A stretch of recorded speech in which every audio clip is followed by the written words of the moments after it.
بسم اللہ الرحمن الرحیم۔ السلام علیکم ورحمۃ اللہ وبرکاتہ۔ ناظرین گرامی، حضرت محمد رسول اللہ صلی اللہ علیہ وسلم نے دو بھائیوں اور دو بہنوں کو ایک بستر پر سونے سے کیوں منع کیا ہے؟ آج کی اس ویڈیو میں ہم اس پر تفصیل سے بات کریں گے کہ حضرت محمد رسول اللہ صلی اللہ علیہ وسلم نے دو بھائیوں اور دو بہنوں کو ایک بستر پر سونے سے کیوں منع کیا، اور ساتھ ہی ساتھ سونے کے آداب بھی بیان کریں گے، تو لہٰذا ویڈیو کو اینڈ تک ضرور دیکھیے گا۔ محترم ناظرین گرامی، رسول اکرم صلی اللہ علیہ وسلم نے زندگی کے ہر پہلو میں ہماری رہنمائی فرمائی ہے اور ایک کامیاب زندگی گزارنے کا طریقہ سکھایا ہے۔ انسانی زندگی کے تمام مراحل میں اس نے رہنمائی فرمائی ہے، یہاں تک کہ نیند کی حالت کو بھی فراموش نہیں کیا، وہ نیند جس میں انسان تقریباً اپنی ایک تہائی زندگی گزار دیتا ہے۔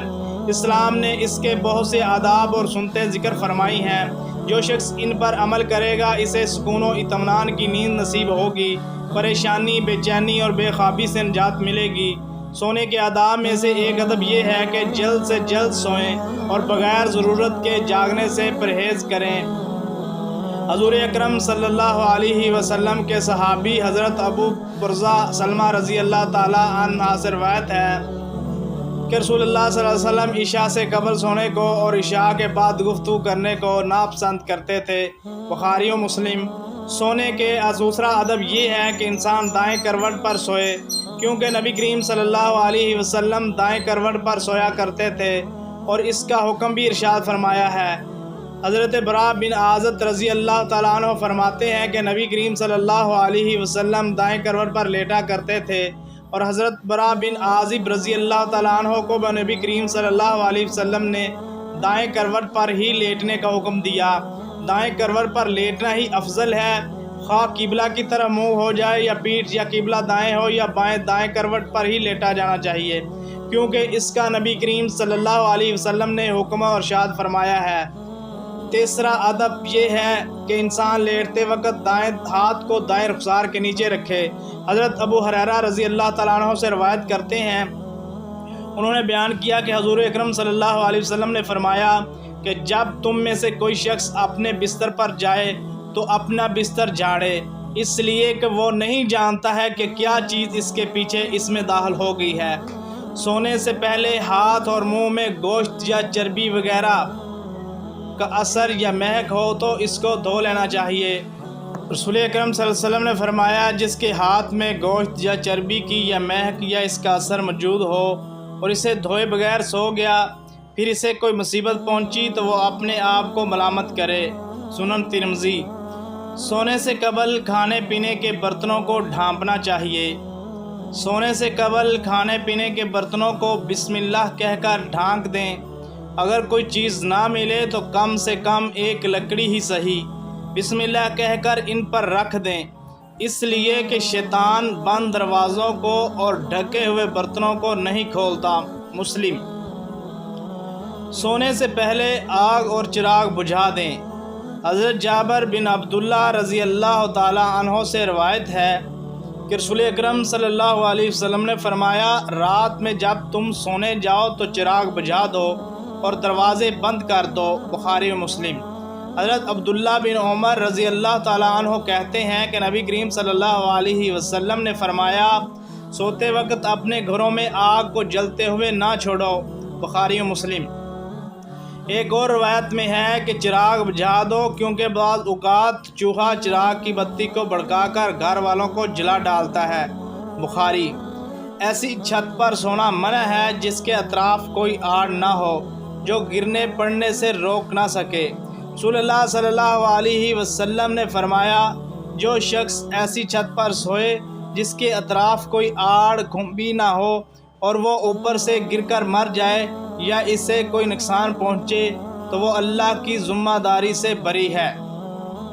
اب ہم اپنے موضوع کی طرف آتے ہیں کہ حضور اکرم صلی اللہ علیہ وآلہ وسلم نے دو بھائیوں یا بہنوں کو ایک بستر پر سونے سے کیوں منع کیا ہے۔ ناظرین گرامی، اسلام انتہائی صاف ستھرا اور پاکیزہ دین ہے۔ اس کے احکامات انتہائی عمدہ، تقوی، خوف باری تعالیٰ اور پاکیزگی پر مبنی ہے۔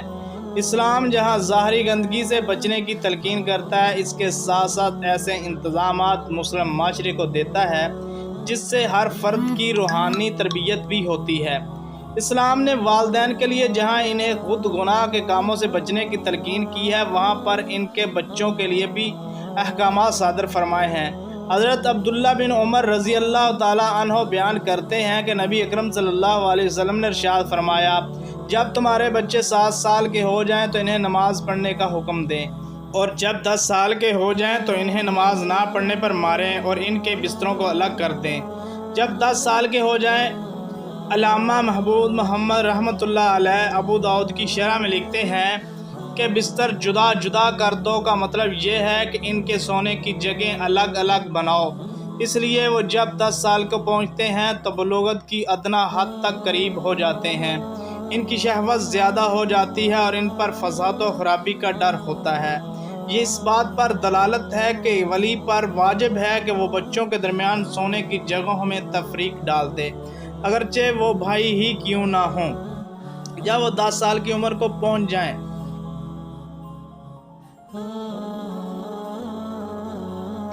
حضور صلی اللہ علیہ وسلم نے بچوں کو علیحدہ بستروں پر سلانے کا جو حکم آج سے 1400 سال پہلے دیا، آج کی ترقی یافتہ میڈیکل سائنس اور جنسیات کے ماہرین نہ صرف اس کو تسلیم کرتے ہیں بلکہ اس پر زور دیتے ہیں، اس کے فوائد گنواتے ہیں اور اس سے لاپرواہی برتنے پر برے انجام سے ڈراتے ہیں۔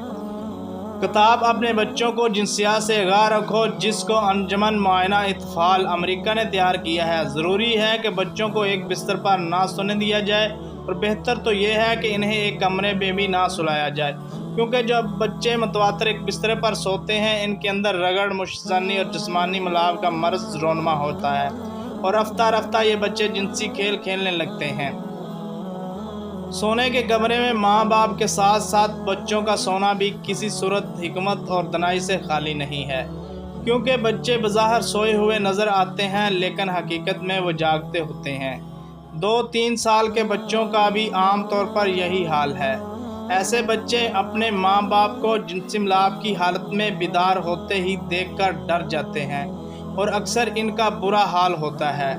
بعض اوقات ایسا بھی ہوتا ہے کہ رات کی گہری سیاہی بھی ان کی آنکھوں پر پردہ نہیں ڈال سکتی، اس لیے کہ حرکات و سکنات سے بھی چھوٹے بچوں کی نیند چاٹ ہو جاتی ہے، اور یہ جو نو خیز بچوں میں جنسی بے راہ روی کی جراثیم سرایت کر جاتے ہیں اور ابتدا سے ان کی عادتیں بگڑنے لگتی ہیں۔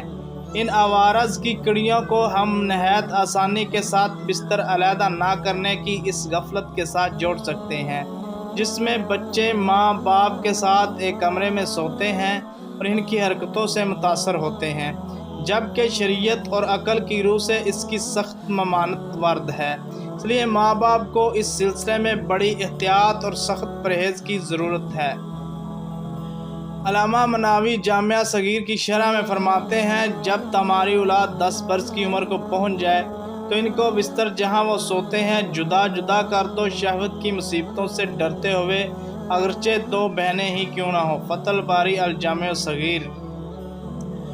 اس طرح ایک روایت میں حضرت محمد رسول اللہ صلی اللہ علیہ وسلم نے ارشاد فرمایا، مرد کے ستر کی طرف نہ دیکھے اور نہ ہی عورت کے ستر کی طرف دیکھے، اور مرد کے ساتھ اور ایک کپڑے میں جمع نہ ہو اور عورت کے ساتھ ایک کپڑے میں جمع نہ ہو۔ اس میں بھی یہ حکمت پیش نظر ہے کہ مرد و زن برائی سے محفوظ رہیں اور اپنے آپ کو گناہوں سے بچائے رکھیں، کیونکہ جب خلوت اور ایک ہی بستر میں انہیں سونے کی جگہ ملے تو شیطان کا دروازہ کھلنے میں دیر نہیں لگتی۔ شریعت اسلامیہ نے اس دروازے کو بند کرنے کے لیے تعلیم دی ہے کہ 10 سال جو شعوری عمر کی ابتدا ہوتی ہے سے ہی یہ پابندی عائد کر دی جائے تاکہ برائی کے راستے مسدود ہو جائیں۔ اس لیے ہمیں اس بات کی طرف خصوصی توجہ دینی چاہیے اور اپنے بچوں کو اسلامی تعلیمات سے ہمکنار کرنے کے لیے پوری محنت اور تگ و دو سے کام لینا چاہیے۔ پلیز اگر ہماری یہ ویڈیو آپ کو اچھی لگے پلیز لائک کریں، کمنٹ کریں، شیئر کریں اور ہمارے چینل ثمامہ وائس کو سبسکرائب کریں۔ جزاک